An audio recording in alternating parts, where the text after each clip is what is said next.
do livro Boa Nova, obra psicografada por Francisco Cândido Xavier, pelo espírito Humberto de Campos. A lição 23, o servo bom.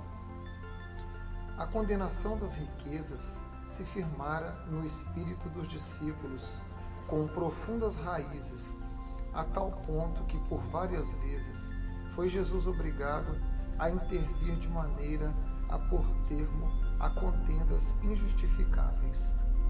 De vez em quando, Tadeu parecia querer impor os assistentes das pregações do lago a entrega de todos os bens aos necessitados. Filipe não vacilava em afiançar que ninguém deveria possuir mais que uma camisa, constituindo uma obrigação tudo dividir com os infortunados, privando-se cada qual do dispensável à vida. E quando o pobre surge somente nas aparências, replicava judiciosamente Levi: conheço homens abastados que choram na coletoria de Cafarnaum como miseráveis mendigos, apenas com o fim de se eximirem dos impostos. Sei de outros que estendem as mãos à caridade pública e são proprietários de terras dilatadas. Estaríamos edificando o reino de Deus se favorecêssemos a exploração? Tudo isso é verdade, redarguía Simão Pedro. Entretanto, Deus nos inspirará sempre nos momentos oportunos. E não é por essa razão que devemos abandonar os realmente desamparados. Levi, porém, não se dava por vencido e retrucava: a necessidade sincera deve ser objeto incessante de nosso carinhoso interesse. Mas, em se tratando dos falsos mendigos, é preciso considerar que a palavra de Deus nos tem vindo pelo Mestre, que nunca se cansa de nos aconselhar vigilância. É imprescindível não viciarmos o sentimento de piedade a ponto de prejudicarmos os nossos irmãos no caminho da vida. O antigo cobrador de impostos expunha assim a sua maneira de ver, mas Filipe, agarrando-se à letra nos ensinos, replicava com ênfase: continuarei acreditando que é mais fácil a passagem de um camelo pelo furo de uma agulha do que a entrada de um rico no reino do céu.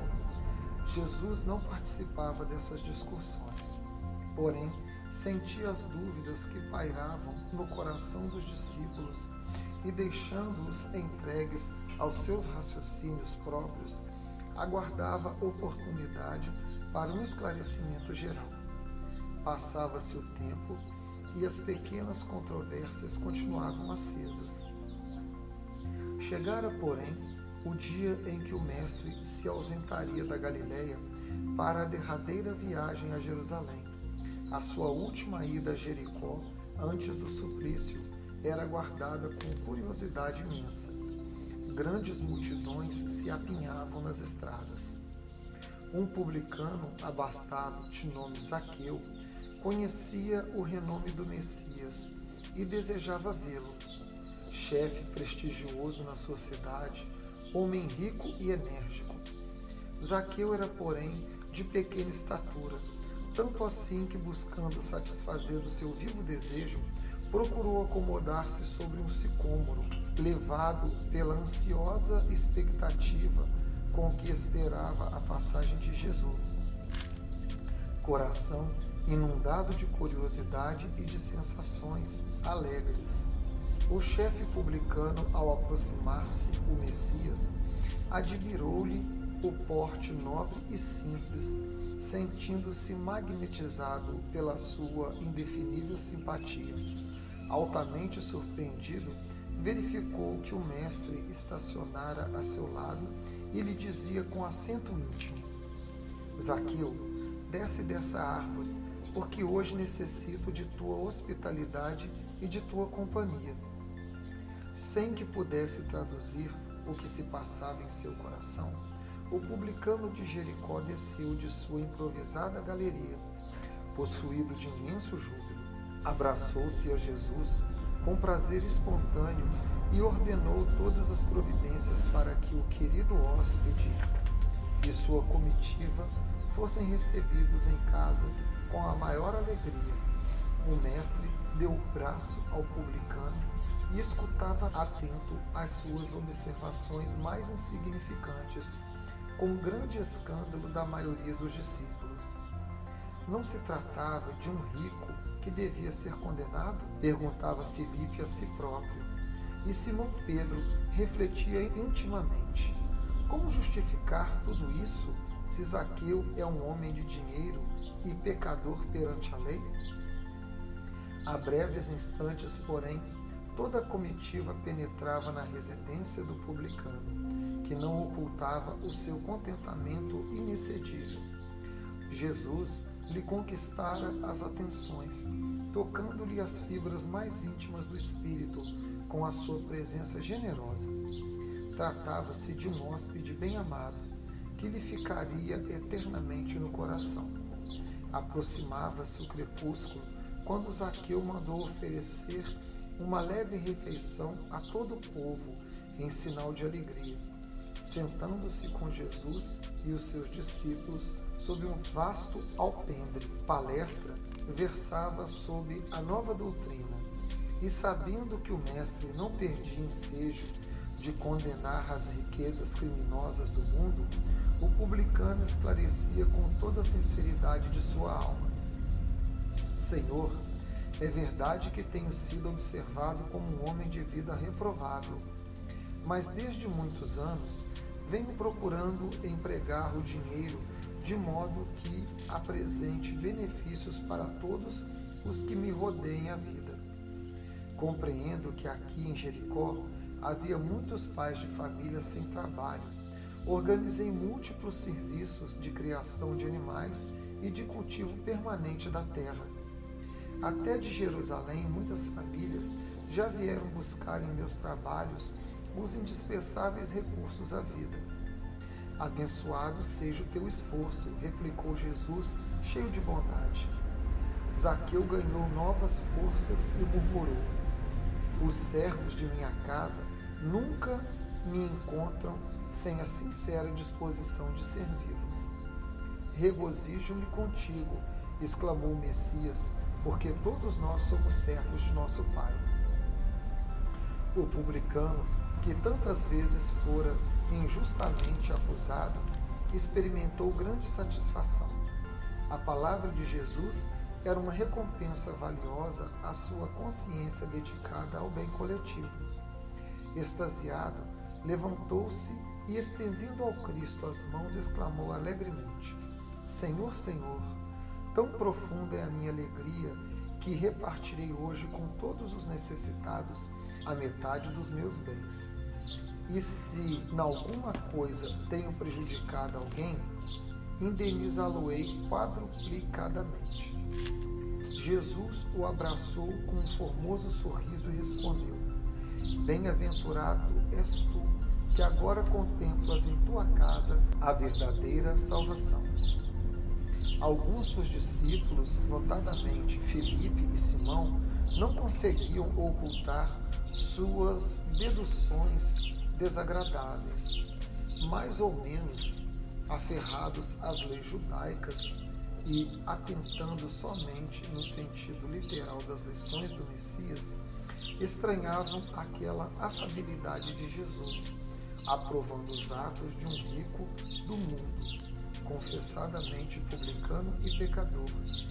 E como o dono da casa se ausentasse da reunião por alguns minutos, a fim de providenciar sobre a vida de seus filhos para conhecerem o Messias, Pedro e outros prorromperam numa chuva de pequeninas perguntas.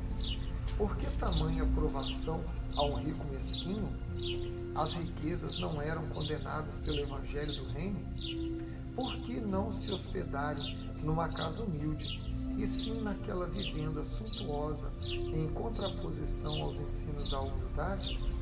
Poderia alguém servir a Deus em um mundo de pecados?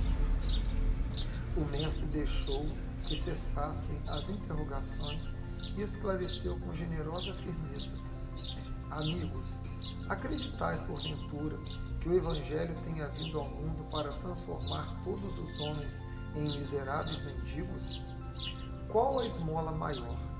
A que socorre as necessidades de um dia ou a que adota providências para uma vida inteira? No mundo vivem os que entesouram na terra e os que entesouram no céu. Os primeiros escondem suas possibilidades no cofre da ambição e do egoísmo, e por vezes atiram moedas douradas ao faminto que passa procurando livrar-se de sua presença. Os segundos ligam suas existências a vidas numerosas, fazendo de seus servos e dos auxiliares de esforço a continuação de sua própria família. Estes últimos sabem empregar o sagrado depósito de Deus e são seus mordomos e fiéis à face do mundo. Os apóstolos ouviam-no espantados. Filipe, desejoso de se justificar depois da argumentação incisiva do Cristo, exclamou: Senhor, eu não compreendia bem porque trazia o meu pensamento fixado nos pobres, que a vossa bondade nos ensinou a amar.